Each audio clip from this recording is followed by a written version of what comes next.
Hello everyone, welcome into the shop. Today we're going to be reviewing this $20 bench plane that I bought at Princess Auto. So let's get right into the video. Okay, so here are some of the modifications that I had to make to this plane to make it get a shaving. So first things first, we're going to talk about... So cheap. Okay, so first things first, we're going to talk about the lever cap. And what my uncle did for me, he drilled out the hole and he tapped it, and then we put a screw down through it so that it could easily move. The next thing we had to do was take the chip breaker here and file that down because it wasn't sitting flush with the blade, because wood chips were just getting stuck in there and you couldn't really do much with it. But filed that down, and then it seemed to produce a okay shaving. And the next thing we done was sharpen the blade. I gotta still do it with my stone before I'm gonna actually start using it, but I'll probably use my Stanley more anyways. But yeah, so I gotta sharpen that with my stones later. So as soon as I saw this plane, it had an extreme resemblance to Stanley number 4. This is just a number 4 bench plane. It was $20, so what can you expect? So I thought had a lot of similar features to this number 4. I'll bring you in closer so you can take a closer look. As you can see, compared to the Stanley here, it's about the same width. If you line them up, they're the same. But if you look at it, the sole is a lot thinner on the Stanley than it is on this one, and you can really tell that with the weight. This one is a lot heavier than the Stanley, and they both have the similar lever caps to the Stanley. Pretty similar, got the same lock.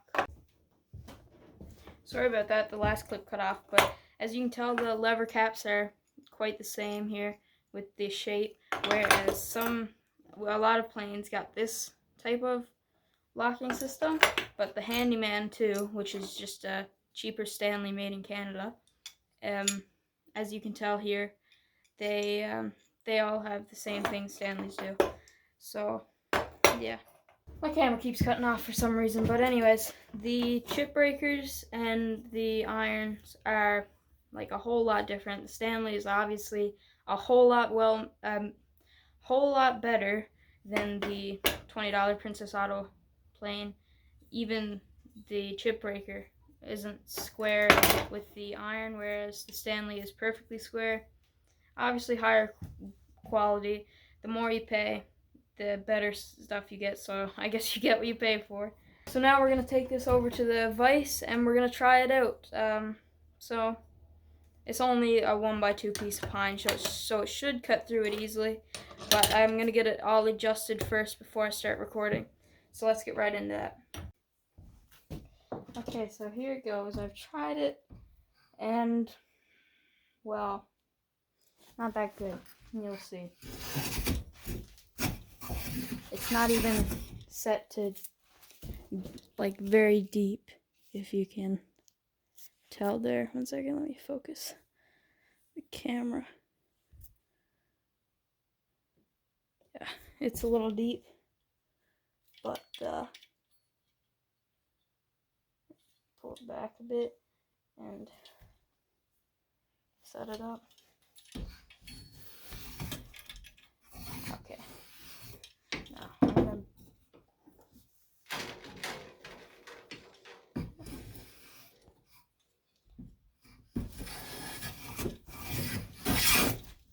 well, as you can tell, it's not the best. It beats up the wood. The shavings are, well, that's not a thick shaving, that's like paper thin. And well, the surface of it is all choppy. So, but here is my other planer.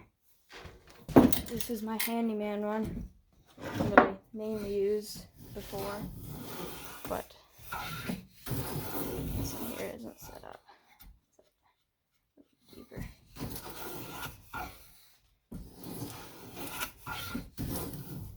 But when you're like going with this one, a million times better. It's just smooth, perfectly good shavings. The surface is better than you could ever get on just with sandpaper. And yeah, would I recommend this plane? Probably not. It's heavy, like it's hard to work with, and all the problems that I had with it, it's just not very good. Like, best part is probably the adjustment lever there. But yeah, you can tell it's really cheaply made. The handles are plastic and stuff, so it's all right once you do a bit of tuning with it and you sharpen the blade and get all the problems worked out. But as a beginner tool and stuff, I would not probably recommend it, because you can get a low-end Stanley for like $50 on Amazon. So probably get that, just sharpen it up a bit, and that'll probably work out 10 times better than this one. Or save your money a bit more and go with a little bit of a higher end Stanley like this one here.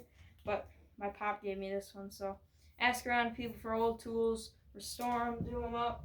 That's probably the best of the best entry-level tools, because you get to understand the planes as well when you're restoring them and taking them all apart and putting them back together. You understand them more. So that's probably your best bet.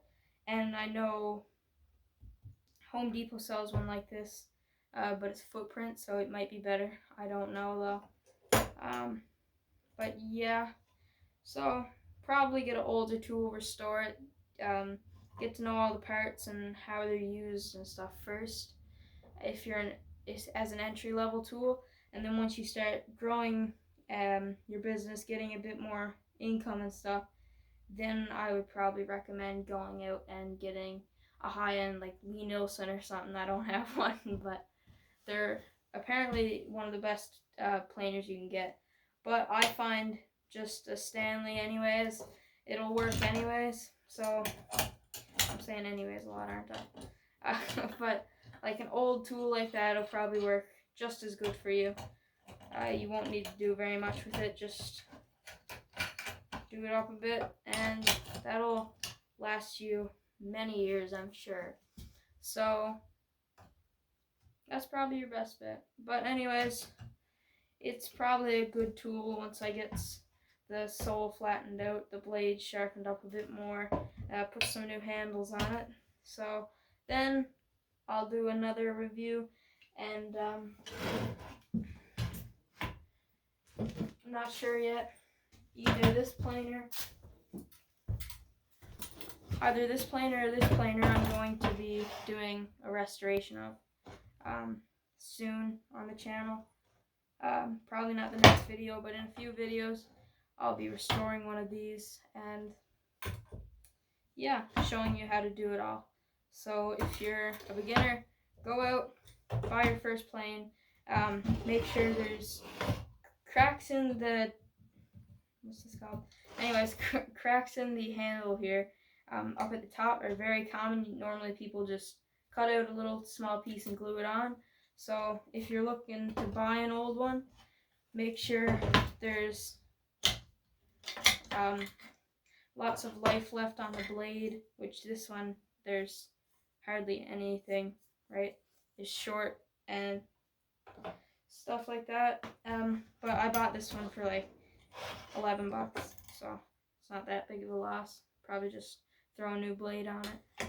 But look for that. Make sure there's no cracks in the sole here, and the frog is all good. The lateral adjuster here is all perfectly in good shape and stuff. And then after he goes and gets your first secondhand planer, come back to the channel, and more than likely there will be a video soon of restoring one of these. So stay tuned for that. And stay tuned for the next video. We're going to be making some coasters, so don't want to miss that. Anyways, so stay tuned.